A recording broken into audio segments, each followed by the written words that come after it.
नमस्कार मित्रों, स्वागत है आप सभी का।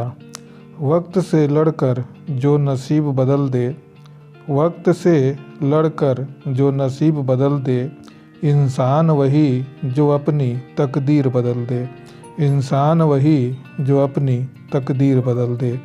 कल क्या होगा कभी मत सोचो, कल क्या होगा कभी मत सोचो, क्या पता कल वक्त खुद अपनी तस्वीर बदल दे, क्या पता कल वक्त खुद अपनी तस्वीर बदल दे। स्वागत है मित्रों आप सभी का।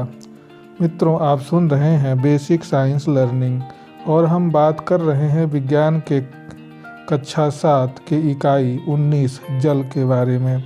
इसमें हम जल के संगठन, जल के भौतिक एवं रासायनिक गुण, जल एक अच्छा विलायक, जल का खारापन होना, जल की कठोरता किस प्रकार की होती है तथा जल प्रदूषण एवं जल संरक्षण के बारे में बात करेंगे।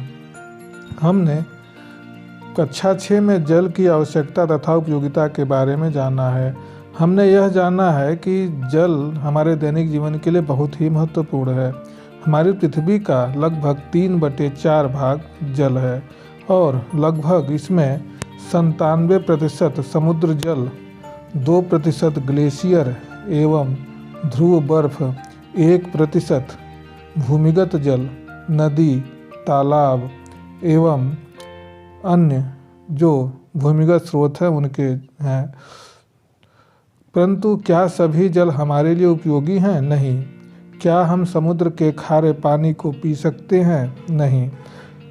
आपके मन में हमेशा प्रश्न उठ रहा होगा कि कभी पृथ्वी पर जल खत्म हो जाए तो हम क्या करेंगे।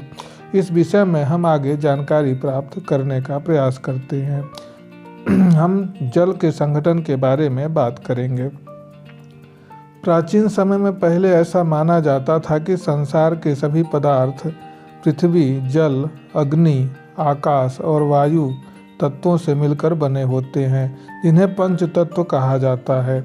मानव का शरीर भी इन्हीं पंच तत्व से मिलकर बना है और मृत्यु के पश्चात इन्हीं 5 तत्वों में मिल जाना है। समय बीतने पर वैज्ञानिकों ने बताया कि जल तत्व नहीं बल्कि एक यौगिक है। जल का विद्युत अपघटन करने पर हमें हाइड्रोजन H2 एवं ऑक्सीजन गैस प्राप्त होती है, जो यह बताता है कि जल H एवं O अर्थात हाइड्रोजन एवं ऑक्सीजन तत्वों से मिलकर बना है। अतः जल का विघटन करने पर हाइड्रोजन और ऑक्सीजन गैस अलग अलग प्राप्त होती है। इस प्रकार जल का कंपोजिशन H2O होता है। अतः हाइड्रोजन तथा ऑक्सीजन जल के अवयवी तत्व हैं। वास्तव में जल का प्रत्येक अणु 2 परमाणु हाइड्रोजन तथा 1 परमाणु ऑक्सीजन के संयोग से बनता है। जल का अणु सूत्र H2O होता है। 2 आयतन हाइड्रोजन तथा 1 आयतन ऑक्सीजन पूर्ण रूप से संयोग करके जल बनता है। अब हम बात करते हैं जल के भौतिक एवं रासायनिक गुणों के बारे में। हमने पहले पढ़ा है कि जो शुद्ध जल होता है वह रंगहीन, गंधहीन, स्वादहीन एवं पारदर्शी द्रव है। जल का क्वथनांक 100 डिग्री सेंटीग्रेड तथा जल का हिमांक 0 डिग्री सेंटीग्रेड होता है। जल में विभिन्न प्रकार के लवण घुले रहते हैं, जिसके कारण जल का विशेष स्वाद होता है। विभिन्न लवणों के घुले होने के कारण ही कुछ जल हानिकारक एवं कुछ लाभदायक होते हैं। जाड़े के दिनों में कभी हमने समाचार पत्रों में पढ़ा होगा कि किसी झील या नदी का पानी जमकर बर्फ हो गया और इसके ऊपर लोग पैदल चल रहे हैं। सोचिए, पानी जमने पर मछलियाँ या जल जीव का क्या होता होगा जो जल के अंदर रहते हैं। समान रूप से कोई द्रव जब ठोस अवस्था में बदलता है तो वह सघन हो जाता है तथा इसका घनत्व बढ़ जाता है। परंतु पानी जब ठंडा होकर बर्फ बनता है तब बर्फ जो ठोस अवस्था में होती है उसका घनत्व जल से कम हो जाता है। यह जल का एक विशेष प्रकार का गुण है।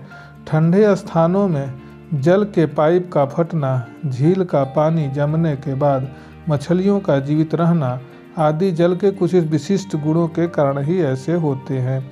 आइए हम जल के इन विशिष्ट गुणों का अध्ययन करते हैं। इसके लिए हम एक क्रियाकलाप कर सकते हैं।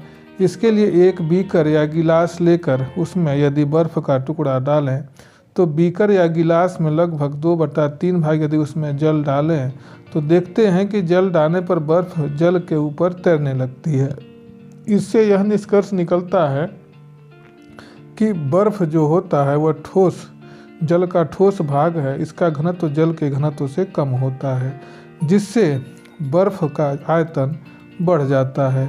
सर्दियों में जब अत्यधिक बर्फ़ पड़ती है तो ठंडे प्रदेशों में ताप 0 डिग्री सेल्सियस से भी नीचे चला जाता है। ताप के गिरने से नलों में आने वाला पानी भी ठंडा होकर जमने लगता है। पानी के जमने से आयतन बढ़ जाता है, जिससे नल की पाइप फट जाती है। जल का जो अधिकतम घनत्व होता है वह 4 डिग्री सेंटीग्रेड पर होता है। ऐसा इसलिए होता है कि ठंडे प्रदेशों के तालाबों एवं झीलों में रहने वाले जीव जंतु सतह पर बर्फ़ जमने के बाद भी जीवित रहते हैं। जब ठंडे प्रदेशों में जाड़े के दिनों में ताप 0 डिग्री सेल्सियस से नीचे चला जाता है तो तालाबों तथा झीलों का जो पानी होता है वह बर्फ़ बनकर जमने लगता है। जमी हुई बर्फ़ का आयतन अधिक घनत्व कम होने से यह पानी की सतह पर तैरने लगता है। बर्फ़ को पानी को अच्छी तरह कवच के समान बर्फ़ ढक लेती है। यह बाहर की ठंडक को पानी के अंदर नहीं घुसने देती है। बर्फ़ का यह परत जाड़े में स्वेटर पहनने के समान है।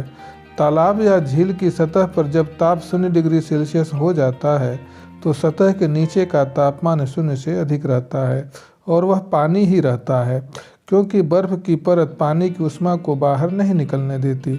यही कारण है कि ठंडे प्रदेशों में जल में रहने वाले जो जीव जंतु होते हैं वह सतह पर बर्फ़ जमने के बाद भी नीचे जीवित रहते हैं। जो जल का तापमान या समुद्र में या फिर झीलों में जो होता है, सबसे ऊपर जो तापमान होता है वह बर्फ़ का 0 डिग्री सेल्सियस होता है। उसके नीचे का तापमान 1 डिग्री सेल्सियस होता है। उससे नीचे का तापमान 2 डिग्री सेल्सियस। अतः नीचे जाते जाते तापमान धीरे धीरे बढ़ता जाता है। 3 degree Celsius, 4 degree Celsius, 5 degree Celsius, इस तरह से तापमान बढ़ता चला जाता है, जिससे जो मछलियाँ होती हैं या समुद्र के अंदर जो जलीय जीव होते हैं वे सब जीवित रहते हैं। इस प्रकार यह प्रक्रिया चलती रहती है। तो हम कह सकते हैं कि जो ठंडे जगहों पर या जहाँ बर्फ़ जमी रहती है वहाँ जो जीवित मछलियाँ होती हैं इसी कारण जीवित रह जाती हैं। जैसा कि हमने बताया, चाहे अंटार्कटिका हो या आर्कटिक महासागर हो या फिर कई अन्य जगह जैसे जम्मू कश्मीर या अन्य ऐसे जगह जहाँ पर ठंड पड़ती है तो पूरी तरह से नदियाँ और समुद्र पूरी तरह से जम जाते हैं, फिर भी नीचे की बड़ी बड़ी मछलियाँ जीवित रहती हैं। इसका बस कारण यही है क्योंकि सबसे नीचे जो पानी का घनत्व होता है 4 डिग्री सेल्सियस पर सबसे अधिक होता है और सबसे नीचे जो पानी होगा वह द्रव रूप में होगा, जिसके कारण मछलियाँ जीवित रहती हैं। ऐसा इसलिए होता है क्योंकि जल का घनत्व 4 डिग्री सेल्सियस पर जो होता है वह सबसे अधिक होता है।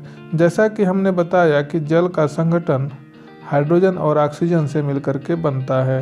हाइड्रोजन के 2 परमाणु और ऑक्सीजन का 1 परमाणु मिलकर के जल के 1 अणु बनाते हैं। इस प्रकार यह कंपोजिशन है।